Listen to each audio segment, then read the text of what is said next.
அஸ்ஸலாமு அலைக்கும்மா. என்ன செய்றியா? எல்லோரும் நல்லா இருக்கலாம் மக்களா? ரொம்ப நாளாச்சு யூடியூப் போட்டு. இன்றைக்கி நம்ம மழை காலமாய்க்கிறனால மீன் கறிப்புளி போய் வாங்குறதுக்கு ரொம்ப கஷ்டமாகிக்குது. அதனால் இன்றைக்கி நம்ம ஒரு புளிக்குழம்பு மாதிரி வைப்போம். கொண்டக்கல்லையை நைட்டே நான் ஊற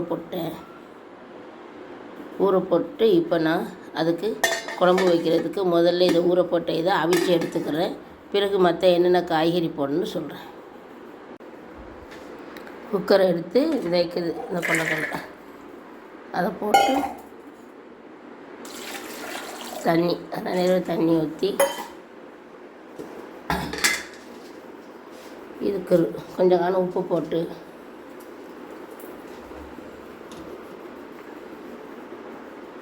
கொஞ்சம் எண்ணெய்,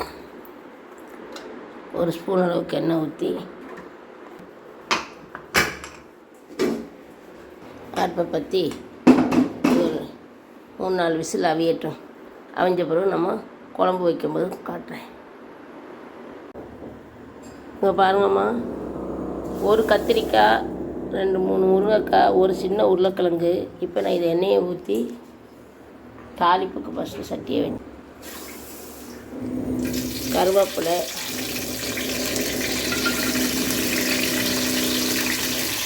கொஞ்சம் காணு வெங்காயம், தாளிப்பு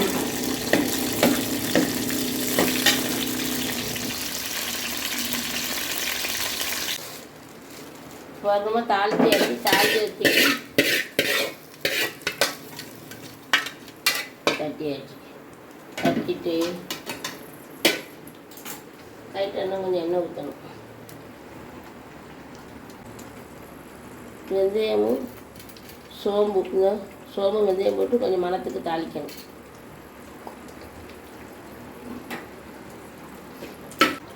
உப்பு போட்டுக்கணும்.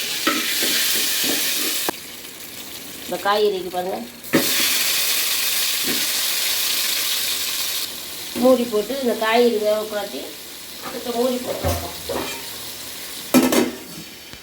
பாருங்கம்மா. ஒரு சின்ன அரைமுடி தேங்காய் பாலை கட்டியாக எடுத்து வச்சுக்கிறேன். அதுக்கு பிறகு எங்கள் வீட்டு மசாலா தூள், நம்ம மீன் குழம்புக்கு போடுற மாதிரி தானே, இப்போ ஒரு 4-5 பேர் சாப்பிட்ற மாதிரி தூள் போடுறேன். அதில் கொஞ்சம் வெங்காயம், பச்சை மிளகா 2, கருவேப்பிலை கொஞ்சம், 2 தக்காளி. இந்த புளிக்குழம்புக்கு தக்காளி போட்டால் ரொம்ப டேஸ்ட்டாக இருக்கும். ஒரு பெரிய தக்காளியாக இருந்தால் 1 போடுங்க, சின்ன தக்காளியாக இருந்தால் 2 போடுங்க. இந்த மாங்காய் கீத்தை இதோடு போட்டுருவேன். புளி நம்ம தேவையான எவ்வளோக்கு புளி தேவையோ, நீங்கள் மீன் குழம்புக்கு எப்படி வைப்பிய அதே மாதிரி தான். புளியை எப்போவுமே நம்ம மெதுவாக ஊற்றணும். அதில் மண் இருக்கேன் பார்த்துக்கணும். இது எல்லாம் போட்டு அந்த காய்கறியை நம்ம போய் பார்க்கணும். கிண்டி விட்டு காய்கறியை பார்த்துட்டு இதை ஊற்றணும். இதுதான் இதோட மெத்தடு. குழம்பு கரைக்கிற மெத்தடு இதுதான். குழம்பு தூள் வேண்டாம் சொல்லுங்கள், வீட்டில் விற்கிறேன். நான் வாட்ஸ்அப்பில் நம்பர் போடுறேன், நீங்கள் வாங்கிக்கிறங்க. காய்கறியை போட்டோமா, காய்கறி நல்லா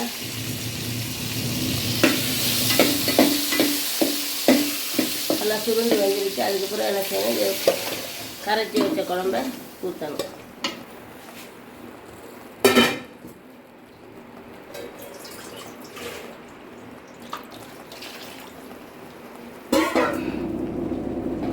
அப்புறம் கொஞ்சம் காண உப்பு போட்டேன், பத்தாது. இது ஒரு மணம் வரும், அப்போ தான் மூடியை திறக்கணும்.